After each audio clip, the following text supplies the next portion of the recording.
Your brain hides a confidence switch that it treats like a forbidden lever in a nuclear bunker. This switch exists, it is real, and neuroscientists can trace its activity in fMRI scans. Yet the brain guards it fiercely because activating it would undermine the mental hierarchy it has spent years constructing. The shocking truth is that your lack of confidence is not a personality trait, it is a security system. Your brain behaves as if confidence is a threat that must be contained. This protective mechanism is rooted in evolutionary wiring. In ancient social groups, displaying too much confidence could provoke confrontation, exile, or physical danger. Your brain still operates as if you are surrounded by hostile tribes, even when you are simply speaking in a meeting. So it suppresses self-assurance by triggering subtle nervous reactions, shaky hands, tightened throat, sudden mental fog. You think you are nervous, but your brain is deliberately flipping switches to keep you small. Even more disturbing is how the brain punishes attempts to activate this internal power.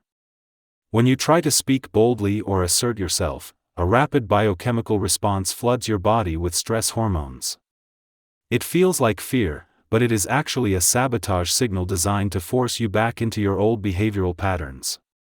Confidence threatens the brain's comfort zone, so it deploys resistance disguised as emotion. The brain also manipulates memory to maintain this suppression. It amplifies every embarrassing moment and stores it in high definition, replaying those scenes at the exact moment you try to act confidently. Meanwhile, your successes are archived in low resolution, forgotten quickly or dismissed as luck. This imbalance is not accidental, it is a cognitive strategy. Your brain wants you cautious, predictable, and quiet. A strange twist emerges when researchers analyze how quickly confidence can be created through artificial triggers. Simple posture changes, breath patterns, or imagined outcomes can ignite neural circuits that mimic authentic self-assurance. Yet your brain fights these techniques by generating doubt, sarcasm, or self-criticism. The internal system attempts to shut down the switch the moment you reach for it, like a guard slapping your hand away. Another startling discovery involves the brain's addiction to familiarity. Confidence often requires new behavior, and new behavior threatens established neural pathways.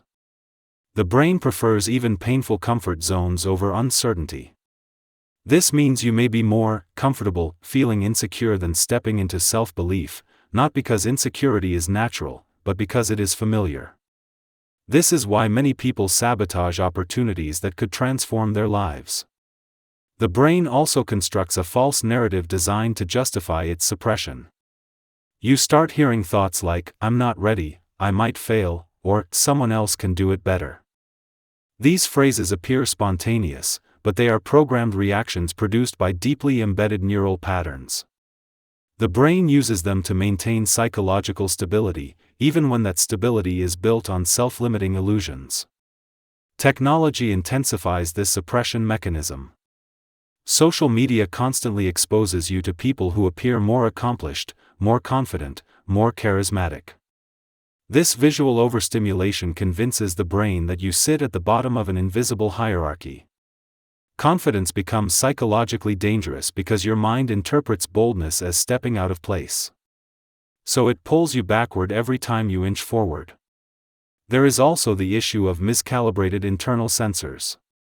Confidence should correlate with competence, yet the brain often reverses this relationship. Highly capable people underestimate themselves due to hyperactive self-monitoring circuits, while less competent individuals may feel inflated confidence because those circuits are underactive. Your self-perception may have little to do with your actual ability and everything to do with neural miscalibration. Perhaps the most shocking insight is that the confidence switch is not broken, it is simply locked behind layers of outdated biological code.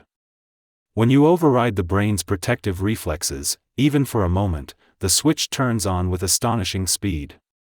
People who experience breakthroughs describe it as waking up from a long psychological sleep, as if their identity was waiting beneath the surface the entire time. The brain doesn't want you to touch this switch, not because it is dangerous, but because once activated, you become someone it can no longer control so easily.